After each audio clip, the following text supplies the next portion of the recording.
Yeah! Salut tout le monde! Salut Cybèle, salut Marianne! Salut Marc! C'est fantastique. Je veux vous parler d'une nouvelle dans la presse. Conflit de travail chez Métro. Des syndiqués débarquent devant le domicile d'une vice-présidente de l'épicerie. Son nom, c'est Caroline Larocque. Ils sont partis en autobus jaune. Ils sont 150. Ils sont allés pendant à peu près 1 heure dans la rue, dans son coin, devant chez elle. Puis c'est un sujet très intéressant, les moyens de pression. Tu vois, comme celui-là, je le trouve extrêmement zéro. Puis ça n'a rien à voir avec leurs revendications, je les connais pas, ils sont sûrement légitimes. Le fait d'être syndiqué, ça me dérange pas en tout. Je suis pas anti-syndicat, rien de ça.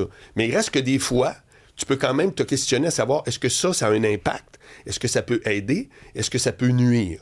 Parce qu'il y a certaines revendications où est-ce que faut que tu ailles l'appui du public. Dans ce cas-là, c'est complètement faux. Sérieux, on s'en cogne, là, de si tu vas chez Métro puis que la caissière est mieux payée ou peu importe. Fait que ça n'a pas rapport. Il y a d'autres fois, le transport en commun, c'est un parfait exemple. Si au transport en commun, tu prends le métro, t'attends 1 heure, c'est full, là, vraiment, tu sens qu'il y a une pression parce que c'est de l'argent public. Et c'est des utilisateurs qui sont des milliers où est-ce que là, tu fais « Wow, ça fait chier, mais c'est efficace. » Hein, ça fait penser à certains médicaments. Méchant slogan. Exactement. Oui, je ne prendrais pas le mot quand même. Bah. Mais bref. Récemment, Cybèle, je pense que c'est hier, tu as parlé de décalques qui, finalement, pour enlever les décalques, ça va coûter 107 000 Oui. C'était qui exactement? À la STM, c'est les deux syndicats au moment où il y avait eu une manifestation faite syndicale, Oui. où ils avaient fait la grève, ils ont collé des affiches un peu partout. Et là, ils expliquent qu'à ce moment-ci, ça a déjà coûté 107 000 pour essayer de les enlever. Ils n'ont pas terminé. Et donc là, on se demande qui va payer. Et le syndicat des chauffeurs de la STM qui dit « Nous, on paye rien ». L'autre syndicat qui disait « Nous, on va payer seulement 35 000 ». Alors, à qui revient la facture, finalement? À tout le monde qui finance la STM. Mais quelle est l'efficacité? Veux-tu même dire que c'est que ça leur a apporté de mettre des décalques?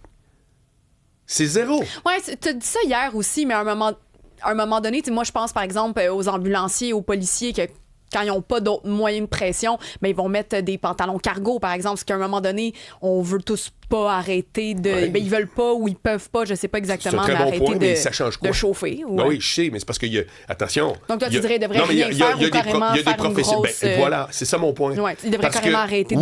Ouais. Il y a une expression en anglais qui dit... Écoute bien, ça résume exactement ma position sur les moyens de pression. Il y a une expression en anglais qui dit « You never kick a dead dog ». Tu donnes jamais un coup de pied à un chien mort. Tu donnes un coup de pied à un chien parce qu'il te dérange.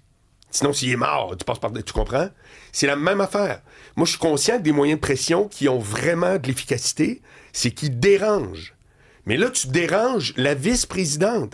Ouais. Tu déranges personne d'autre. Oui, mais tu sais, eux, ils vont te dire « Oui, mais moi, mon métier, déjà, je l'aime. Mais moi, je pense à la pauvre mère qui s'en va travailler, qui n'a pas de voiture. Je pense à la personne âgée qui veut se déplacer aujourd'hui. Je vais faire... ça va pour les déranger métros, toute la... là, je parle pour les chauffeurs d'autobus OK, aussi. moi, je te parlais métro, la chaîne d'alimentation. Ah oui, OK, pardon, je comprends. Ça, c'est comme... Mais moi, je revenais à ton moyen de pression. Oui, Tu disais, oui, OK. Bon, métro, je sais que c'est... Exact. Mais ça dérange. Il faut que tu te rendes ça dans la tête que si ça dérange pas, you never kick a dead dog. Ça va déranger personne, à tous les sens du terme. Ça fait que quand tu as un moyen de pression efficace, c'est qu'à quelque part, il faut qu'il y ait du monde qui fasse « Hey, ça nous écœure. Pendant que tu fais ça, ça nous écœure. » Donc, si c'est le grand public, rappelle-toi les carrés rouges. Ah, les maudits carrés rouges, t'as à faire tout. Ben, calvasse. À un moment donné, ils ont battu le record, je pense, sur Jeanne-Mance, au parc Jeanne-Mance, là, ou le Mont-Royal. C'est que là, tu as une autre couche qui se rajoute, c'est-à-dire c'est des gens qui votent. Là, pour les pouvoirs publics, notamment pour les élus, tu fais « Hey, ils sont 300 000. » Ça veut dire qu'ils représentent ça, c'est ceux qui se sont déplacés. Ça représente encore beaucoup de monde. Ça fait que la loi du nombre, c'est vraiment quelque chose qui est extrêmement porteur. Mais après ça, il faut que tu te questionnes, est-ce qu'on est en train de faire quelque chose qui est probant? Et je le répète, c'est pas parce que ça vous dérange dans votre char que vous dites « Ah, ça, c'est pas des bons moyens de pression. » Quand ils bloquent le pont pour c'est quoi, là? C'est un genre d'environnementaliste ou autre. Oui, ceux qui avaient grimpé sur le pont. Oui, ça écœure. Mais si ça écœure pas, le monde fonce une nouvelle, puis on s'en cogne. Je comprends qu'il faut que ça écœure, mais il faut que tu écœures à bonne place. Prendre des autobus puis aller en face d'une vice-présidente, ça fait une nouvelle où ils ont tout l'air des taouins. Puis probablement que leurs revendications sont bonnes. Mais j'y crois pas, zéro. Mais par contre, lancer des tomates sur une œuvre d'art dans un musée, ça... C'est exactement... Parle-moi de ça, un moyen de pression. Voilà. Tu comprends? Ouais. C'est genre, tu fais du bruit. Mais alors, tu m'amènes sur une autre notion que j'adore, que je ne vais pas m'épiloguer pendant 1 heure, mais c'est le bruit versus le fond.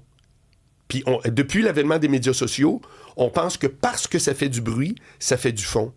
Tu savais que la plupart des grands chialeux sur X, ceux qui font partie du 5% les plus actifs, vont même pas voter. Comment tu sais ça? C'est des études qui ont été faites. Ah, ouais. Oui, complètement. C'est que ça chiale, puis Parce au qu'ils disent final... de toute façon, ça change rien mon vote. Non, donc c'est je des préfère, lâches, par définition. C'est des chialeux. C'est quoi la définition d'un chialeux? C'est-tu quelqu'un qui cherche des solutions? Non, c'est quelqu'un qui chiale. Ça vaut rien, c'est du bruit. Alors que t'en as que c'est le fond. Fait que quand tu dis à quelqu'un, mais crème, lance-toi un parti, ou va au conseil municipal, lève ta main, pose une question, interviens. Non. Comme le gars de démocratie directe hier, M. Directement. Gravel. Ouais. Voilà. Ben lui, il fait quelque chose qui est de l'ordre du fond.